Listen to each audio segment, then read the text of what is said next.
Behind Miami's glittering towers and endless parties lies a secret. This city's luxury skyline was built on dirty money. First drug cartels, now faceless offshore fortunes. In 2015, over half of luxury condos were bought with cold, untraceable cash. But who really owns Miami after dark?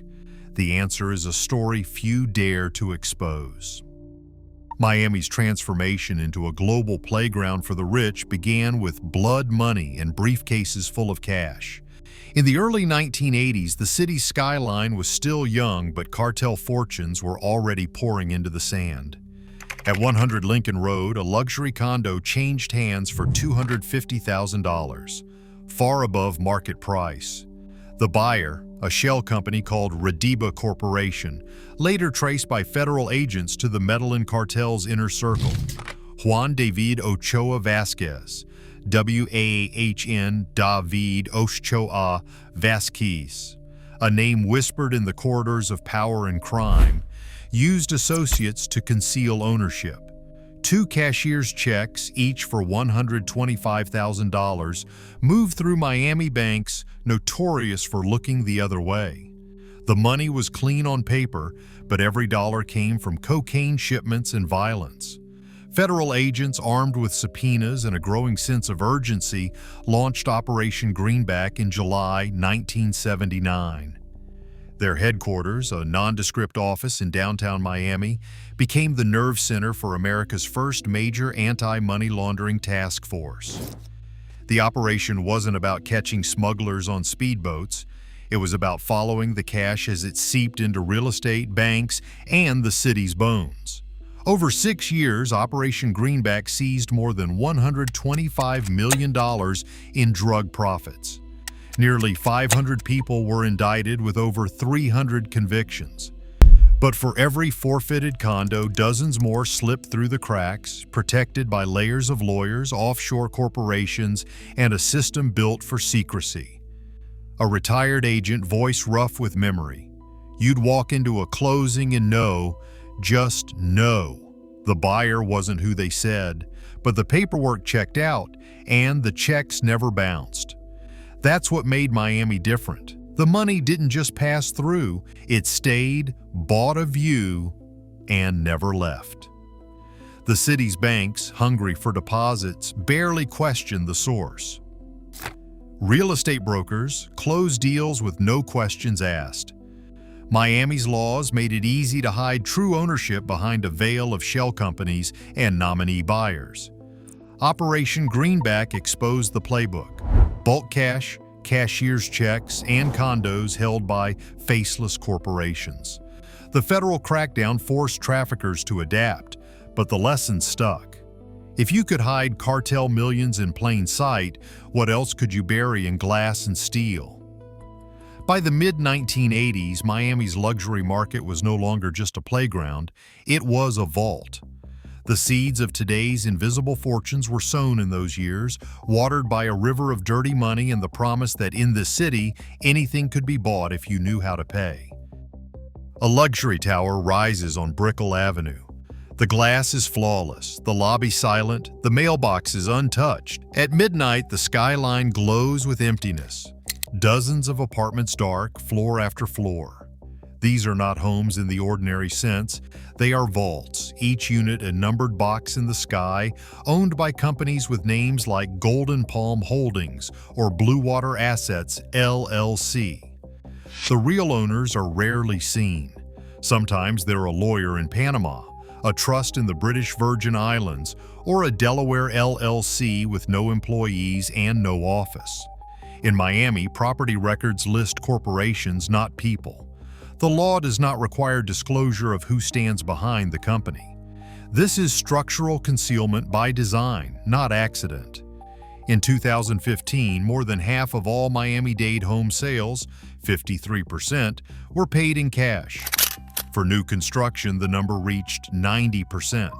The national average, by comparison, hovered around a quarter. The buyers often use shell companies, many registered offshore. The Panama Papers leak identified at least 19 foreign nationals who created offshore companies to buy Miami real estate. 8 of them were later tied to corruption or bribery in their home countries. The money flowed in from Moscow, Caracas, Sao Paulo, and beyond. The only common thread, the desire to stay invisible. Ownership is layered, sometimes 3 or 4 companies deep. One entity holds the deed, another owns the first company, and a third sits offshore, named in a language few locals speak. Registered agents sign the paperwork, collect a fee, and walk away. The true controller never appears.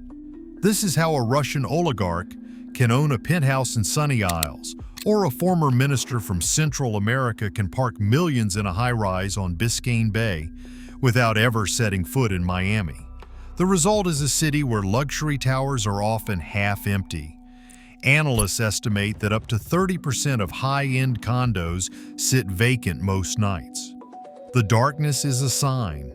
These units are not bought to be lived in, but to hold value, shield assets, and keep secrets. In Miami, real estate is less a place to live than a place to hide money. The lights that shine at night are not for families. They are for bank accounts quietly glowing behind mirrored glass. Banks, brokers, and title firms form the invisible engine of Miami's luxury market. In lobbies lined with marble, compliance officers shuffle papers that rarely trace back to a living, breathing owner. Florida's property laws ask few questions. Title companies close deals for LLCs registered in Delaware or the British Virgin Islands, and no one is required to verify who stands behind the curtain. Cash floods in from abroad, sometimes in wire transfers, sometimes in suitcases, always with a paper trail that stops just short of the truth. Federal regulators tried to pierce the fog. In 2016, FinCEN imposed geographic targeting orders on Miami, forcing title insurers to collect names behind legal entity buyers. The result was immediate. All-cash corporate luxury sales dropped by 75%. The data suggested what everyone suspected. Anonymity was the product, not the property. But the loopholes persisted. Deals without title insurance or routed through new shell entities slipped past federal eyes. Enforcement sometimes breaks the spell. In 2022, the Department of Justice seized a $70 million property portfolio in Miami and New York, ultimately traced to Russian oligarch Viktor Vekselberg. The Klepto Capture Task Force spent months unmasking the shell companies and offshore trusts that shielded his assets. Yet for every high-profile bust, hundreds of transactions remain untouched, protected by laws written for speed, not scrutiny. The system is designed to move money, not to ask where it came from. A cleaning cart rattles across marble floors, echoing in a lobby where no resident has ever said hello. In Hialeah, a woman clocks out after a double shift. She rides the bus past towers she'll never enter, except to scrub their empty kitchens. Her words, quiet but edged with fatigue. While the millionaires launder money, the poor clean the floors. You see the lights, but you don't see us. Median income in Hialeah hovers around $43,000 a year. In Miami, the median condo sells for nearly $500,000. The gap grows wider every year, fueled by money that never touches a paycheck or a tax form. For workers, the city's boom is a mirage.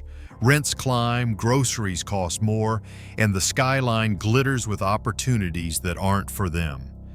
As the old laundering tricks grow stale, new pipelines open. Crypto wallets replace briefcases. Digital coins vanish into tumblers. Blockchain mixing services designed to erase the trail. A studio at Ryder Residences changed hands for over $500,000, settled in Bitcoin. The transaction ran through a Kraken account, skipping banks and paperwork. Forensics firms like Chainalysis now trace wallet histories, flagging coins that passed through darknet mixers before landing in Miami escrow. The faces change, the tools evolve, but the city's invisible economy adapts faster than the law. In Miami, luxury isn't just bought, it's laundered, one anonymous transaction at a time. A city built on vacancy pays a hidden price. In Miami, nearly 1 in 3 luxury condos sits empty, dark windows stacked above the streets, owned by companies with no faces and no neighbors. These towers swell the city's tax rolls on paper, but the reality is hollower. Local businesses lose out on customers who never arrive. Schools and parks are funded for a population that doesn't truly exist. Service budgets strain to cover buildings that consume resources but give little back. The tax base, once steady, grows fragile, especially when absentee owners fall behind or shift assets offshore. In 2025, the rollback of the Corporate Transparency Act stripped away a key tool for tracing who really owns these properties. Now, investigators face a maze of shell companies and registered agents with fewer ways to follow the money. The International Monetary Fund, in a 2024 warning, named Miami a laboratory for housing bubbles fueled by secretive cash. Their report drew a line from luxury vacancies to eroded civic trust and rising inequality. The city's skyline may glitter, but the foundation is growing unstable. What begins as invisible money ends as a visible wound, one that stretches from empty towers to every corner of Miami's public life. In 2015, 53% of Miami-Dade real estate sales were made entirely in cash, with 90% of new luxury condos purchased this way, often through offshore companies. This evidence, confirmed by Panama Papers documents naming 19 offshore buyers, highlights how Miami's skyline became a safe deposit box for global fortunes hidden from view. Operation Greenback in the 1980s first exposed cartel cash flowing into these towers. Federal seizures like the $70 million Vexelberg case show that some dirty money is traced, yet most owners remain behind layers of anonymous shell companies. The 2025 rollback of the Corporate Transparency Act leaves even more gaps in oversight. Today, cryptocurrency and digital shell firms move illicit funds faster than before. What remains unknown? The full extent of vacant units, the real identities behind many properties, and how much wealth escapes taxation. The evidence is clear. Miami's luxury is built on a system that rewards secrecy over accountability, and the true cost is paid by the city's workers and neighborhoods.